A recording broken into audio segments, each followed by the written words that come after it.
আকাশ তখন ঝিন ধরা নীল, চারিদিকে নিস্তব্ধতা, কিন্তু সেই নিস্তব্ধতার ভেতরেই ছিল এক অলক্ষ্য কাঁপন। ফার্মগেটের উপর দিয়ে উড়ে গেল একটি অচেনা শব্দের ঝাঁকুনি। কেউ বুঝল না সেটি আসলে কি ছিল। ঢাকার আকাশ কাঁপিয়ে দিয়েছিল যে শব্দ, সেটি হয়তো ছিল কোনো যুদ্ধবিমানের মহড়া, হয়তোবা মিয়ানমারের জান্তা সরকারের ছোড়া সতর্কবার্তা, অথবা হয়তো কিছুই না, শুধু আমাদের আতঙ্কিত কল্পনার ফিসফাস। কিন্তু প্রশ্নটা থেকে যায়, যদি কিছু হতো, যদি ঢাকায় পড়তো একটি মিসাইল, আমরা কি করতাম? একটি স্বাধীন রাষ্ট্রের সবচেয়ে বড় পরিহাস হল তার স্বাধীনতা কেবল ভূমির ওপরেই থাকে, আকাশ থাকে দখলে অন্য কারো। আকাশটা আমাদের নয়, এই লজ্জার কতকাল বইবে?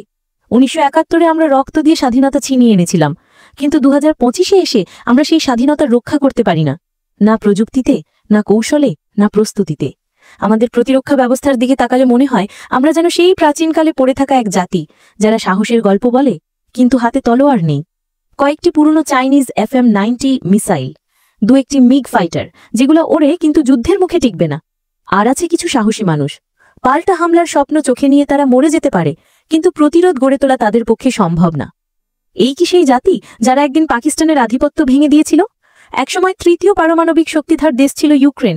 তারা বিশ্বাস করেছিল বিশ্বের শক্তিধর রাষ্ট্রগুলো তাদের নিরাপত্তা দেবে, তাই পারমাণবিক বোমা ছেড়ে দিয়েছিল তারা। এরপর কি ঘটল আমরা জানি। রুশ ট্যাঙ্ক যখন কিয়েভের রাস্তায় গর্জে উঠল, তখন পশ্চিমা প্রতিশ্রুতি ছিল কেবল এক বোবা সান্ত্বনা। নিরাপত্তা চুক্তির পাতাগুলো উড়ে গেল কামানের ধোঁয়ার ভেতর। কোনো যুক্তরাষ্ট্র, কোনো জাতিসংঘ তাদের রক্ষা করতে পারেনি। সেই ইউক্রেনের ভুল কি বাংলাদেশও করছে? বিশ্বাসের নামে আত্মসমর্পণ। যখন অন্য দেশগুলো মহাকাশে বেস চালায়, কৃত্রিম উপগ্রহ পাঠায়, তখন আমাদের বিজ্ঞানীরা 2 মাসের বেতন পান না। যারা রকেট বানাতে পারতেন তারা এখন কানাডা, জার্মানির ল্যাবে চুপচাপ গবেষণা করেন। বাংলাদেশের নাম বললে কনফারেন্সের দাওয়াত কমে যায় বলে চুপ থাকেন। একটা সময় বাংলাদেশে এমন সব প্রতিভাবান তরুণ ছিলেন যারা কেবল মেধা দিয়েই বিশ্বে তাক লাগাতে পারতেন, কিন্তু আমরা তাদের সম্মান না দিয়ে বিদেশে পাঠিয়ে দিয়েছি। আজ তারা কাজ করেন নাসার ভেতরে, স্পেস এক্সে কিংবা চীনের বিশ্ববিদ্যালয়। তারা রকেট ইঞ্জিনিয়ারিং শেখায়, অথচ তাদের নিজের দেশ আজও প্যারাশুট মডেলের ড্রোন চালাতে শেখেনি। বাংলাদেশের প্রতিরক্ষা প্রযুক্তিতে আজও নেই কার্যকর ড্রোন প্রোগ্রাম, নেই হাইপারসনিক মিসাইল প্রকল্প, নেই ইলেকট্রনিক ওয়ারফেয়ার সিস্টেম। আছে শুধু ফাইল ঘোরানো, সেমিনারে যাওয়ার সরকারি ফটো সেশন, যেখানে দেশকে উপস্থাপন করেন এমন মানুষ যারা AI শব্দের ফুল ফর্মও জানেন না। একটি দেশের আত্মমর্যাদা তখনই নষ্ট হয় যখন মেধা নয়, বরং আনুগত্য হয় পদোন্নতির মাপকাঠি। মেধাবীদের কবর আমরা নিজেদের হাতেই খুঁড়ছি। আকাশ ফাঁকা হয়ে থাকাটা যেন তারই প্রতীক। বাংলাদেশের সীমান্ত ঘেঁষে দাঁড়িয়ে আছে এক অস্থির প্রতিবেশী মিয়ানমার। রাশিয়া থেকে আনা সুখোই যুদ্ধবিমান, দূরপল্লার মিসাইল, বিদ্রোহীদের দমন করতে গিয়ে এখন তারা এতটাই বেপরোয়া যে ভুল করেও যদি কোনো মিসাইল ঢাকার দিকে ছোড়ে, আমাদের প্রতিরোধ কোথায়? রাখাইন রাজ্যের ওপারে পুড়ছে গ্রাম, উড়ছে ড্রোন। এই আগুন যে কোনো সময় বাংলাদেশের সীমান্ত ছুঁয়ে যেতে পারে, কিন্তু আমাদের সীমান্ত জুড়ে নেই আধুনিক রাডার কভারেজ, নেই অটো রেসপন্স সিস্টেম। শত্রুরা যদি ছদ্মবেশে ঢুকে পড়ে, আমাদের হাতে তখন থাকবে শুধু তড়িঘড়ি বিবৃতি। ভারতের দিকে তাকালেই বোঝা যায় তারা আকাশে আধিপত্য কায়েম করতে কেমন প্রস্তুত। রাফায়েল, তেজস, বারাক, ব্রহ্মস সব মিলিয়ে তারা এখন একটি পূর্ণাঙ্গ আকাশ প্রতিরক্ষা বলয় গড়ে তুলেছে। শুধু তাই নয়, তারা স্পেস ডিফেন্স, স্যাটেলাইট ভিউ ও সাইবার ওয়ারফেয়ারে বড় অগ্রগতি করেছে। আমরা কি করেছি? কিছু অল্প সংখ্যক ট্রেনিং মিশন, কয়েকটি উচ্চশ্রেণীর আমলাকে বিদেশে পাঠানো। তাতেই কি রক্ষা হবে জাতি? ইরানকে দেখো, 20 বছরের বেশি সময় ধরে তারা বিশ্ব থেকে বিচ্ছিন্ন, নিষেধাজ্ঞায় জর্জরিত। তবুও তারা ড্রোন বানিয়েছে, ক্ষেপণাস্ত্র বানিয়েছে, স্যাটেলাইট উৎক্ষেপণ করেছে। তাদের কোনো বিশ্বাসঘাতকতা থামাতে পারেনি, কারণ তারা প্রতিরক্ষা মানে কেবল যুদ্ধ না, আত্মরক্ষা জানে। ইরানের প্রযুক্তি তৈরি হয় ঘরের ভেতর। তারা নিজেদের ছাত্রদের ব্যবহার করেছে মসজিদের ভেতরে, বিশ্ববিদ্যালয়ের কোণে বসে বানিয়েছে স্মার্ট মিসাইল। শহীদ 36 ড্রোন আজ ইসরায়েলের জন্য আতঙ্ক, আমেরিকার জন্য কৌশলগত চ্যালেঞ্জ। তাদের আকাশ তাদের নিজেদের। আর আমাদের? একদিন যদি আমাদের কোনো বন্দর ধ্বংস হয়, কোনো ঘাঁটি আগুনে ঝলসে যায়, আমরা কি শুধুই বিবৃতি দেব? আমরা কি পারি না নিষেধাজ্ঞা ছাড়াও আত্মনির্ভর হতে? প্রতিরক্ষা একটি জাতির আত্মরক্ষার সাধনা, কিন্তু বাংলাদেশের প্রতিরক্ষা মানে হয়ে গেছে শুধু স্যালুট, মার্চপাস্ট আর রঙিন বিজ্ঞাপন। এই দেশে এখনও প্রকৌশল বিশ্ববিদ্যালয়ের ছাত্ররা জানে না কিভাবে কাজ করে একটি ইলেকট্রনিক যুদ্ধ ব্যবস্থা।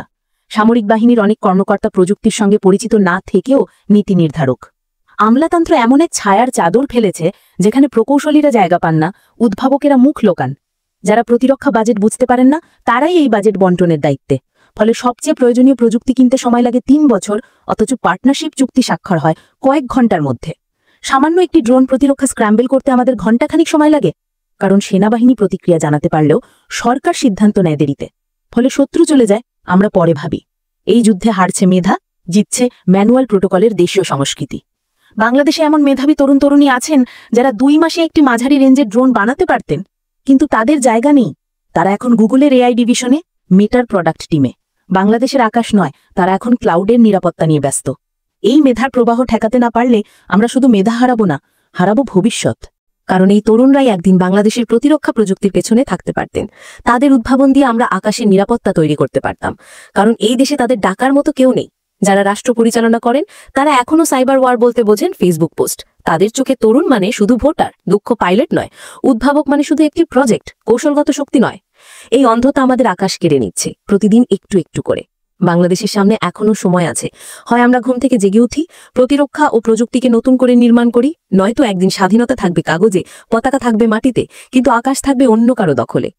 আমরা কি ভবিষ্যৎ প্রজন্মকে শুধুই শহীদ মিনার দেখিয়ে বলবো এখানে যুদ্ধ হয়েছিল, এখন আমরা শুধু মনে করি? তেহরান, মস্কো, নয়াদিল্লি সবখানি প্রতিরক্ষা এখন জাতীয় সংস্কৃতির অংশ। কিন্তু ঢাকায়? এখানে বাজেট কম, চেতনা বেশি। এখানে প্রতিরক্ষা মানে বার্ষিক কুচকাওয়াজ আর বিদেশে পাঠানো কয়েকজন ব্রিগেডিয়ার।